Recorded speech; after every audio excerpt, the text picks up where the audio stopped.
Cracking morning, YouTube. It's Saturday here in the workshop, as per usual. No fuckers in, apart from me. Got the workshop to myself. So one of the other big jobs that we need to do in the Micra for this year is a new exhaust system. So with our requested power target for this year's build, I've decided to go with a full 3-inch system from front to back. 2.5 inch would more likely suffice, but I want to future-proof it. I don't want any sort of restrictions to hinder me in the future, so we're going to future-proof it and just do a full 3-inch system front to back. Now, you've already seen that we've done the downpipe in a previous video, so today our focusing is the rest of the system. And I'm not going to bore you again with a step-by-step process of how to build an exhaust system, because I've done that in a previous video. So once again, I'm going to treat you to a time-lapse, and in between stages and you know, milestones throughout building the system, we'll stop, we'll talk about it, and then we'll continue. So yeah, without further ado, let's get stuck in.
So right, what I consider the halfway point, just sort of like show you what we've done so far.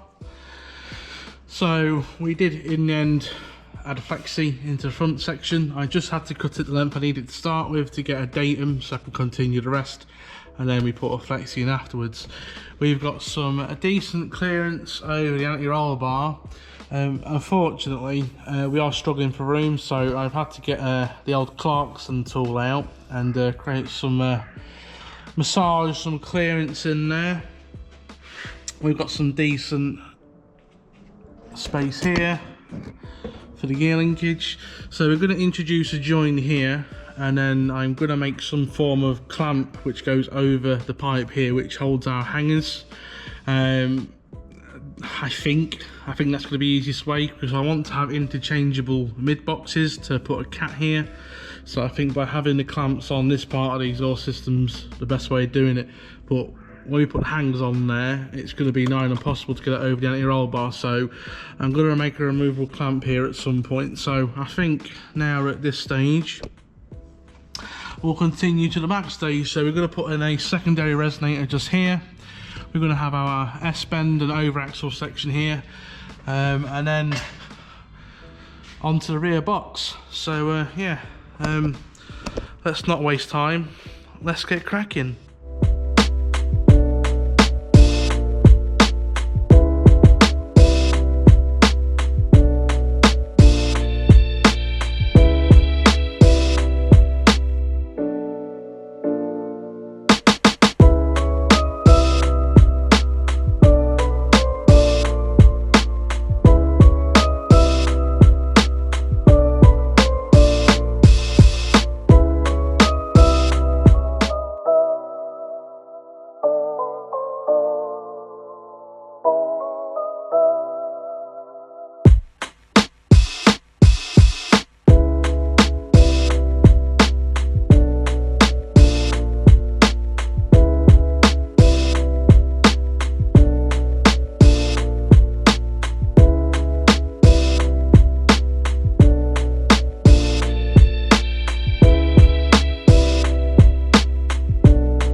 there we go, that's the exhaust system welded up. We've got a couple more things to do. We've just got to slip the slip joints and notch them and clean them up, ready for the clamps to go on.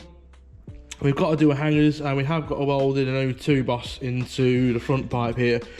But yeah, what we'll do now is we're going to put all this back on the car, get it in its final position. We'll mock up all the exhaust hangers, and then we'll take it all back off again. We'll get our hangers welded on, and then we'll get our O2 boss welded in, and at which point we're done. Yeah, so let's get cracking.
So we've got the exhaust done, we've got it back on the car. So let's just have a quick look at it. So this is our front pipe we've got a flexi in, we've got our O2 sensor there for the wideband for the Haltech. Quite surprisingly, I got over the anti-roll bar nice with plenty of clearance. I did have to massage this piece here with a hammer. It wasn't touching. I just wanted a bit of wiggle room to give us a bit of, make sure it's not touching anything. We've then got a join here. We've got our hangers on the first resonator. We've utilised the factory hanging positions and the factory rubbers. I've made the resonators so this resonator can come out, so if we need more noise for whatever reason, we can just make a slipping pipe there. In fact, I've already made it. It's on the bench over there. Then we've got our axle bend, I suppose we'll call it, around the fuel tank. Up and over the axle. Now I wanted to maximise room here. I'm not sure how well this comes out in video, but you see this this mount here. I wanted to make sure that on suspension compression, it's not going to touch, and I think it's going to be close. So I'm probably going to have to notch a bit of this bracket out, but I don't think that's going to structurally hinder it anyway. And then yeah, so we've gone with a sports cap for the tip. And in the last clip that I was speaking, I didn't really know why I was doing it. Long story short, I'm actually filming this a couple of days on from filming that piece. But since then, I've spoke to a couple of people about it. So I noticed last year that with the touring cars, they all ran the cat at the back of the exhaust system, and there's also a few people in Time Attack that are also running the cat as the tailpipe. Didn't know why, but my thought process was touring car teams spend thousands and thousands and thousands of pounds on development for these cars, and there must be a reason why they're putting the cat at the back. Now, I know a few of you are going to be commenting already saying obviously cats need to be near the engine or as close to the engine as possible to get a lot of heat in them to be, effective at the job they're doing. So we're not really worried about the emission side of things. We just need a cat in the system. So when we competed last year as a single round entry, we actually got away with it because we was an SRE, which is basically track day rules. You turn up what you got, you drive it. You just don't accumulate points throughout the championship. But because this year we've entered the championship, we have to conform to MSA regulations, and MSA regulations state there must be a catalyst in the system. Now, that is regardless of the year of the car. So in the UK, cars after 1992 need a cat. Cars before 1992 don't need a cat. But with the MSA rulebook, doesn't matter what year the car is, it's got to have a cat. So people basically fit them at the back because it offers the least restriction in the system. And that's pretty much the only reason. The cat right at the back offers the least restriction in the power. Now, if the touring car teams are doing it, like I said, they spend thousands in development, it must work. And after speaking to some guys in the Time Attack group about it, it does work. So yes, you're correct in saying that the cat does need to get hot to work properly. But when it needs to work properly, that's for emissions. So the cat will only effectively remove like the carbon dioxide and all the bad stuff for emissions side of it when it gets really hot. But when it's cold, it won't do as good of a job for emissions side. And you know, we're not really worried about emissions. We just have to have the cat in for MSA regulation. So yes, it's not gonna, Greta Thunberg is not gonna be happy that we're doing it. But putting a cat there gives us the least restriction in power. So we're going to give it a go. If it doesn't work, we'll move it. But again, I'm just doing what everyone else is doing, and they've all said it's going to work. So that's my best excuse, really. The best excuse. But other than that, it does give definitely World Rally Car vibes off it by seeing the honeycomb in there, which is pretty cool. So yeah, well, now we've got the exhaust done. That's one of the other big jobs ticked off the list. We're just redoing some bits on this currently.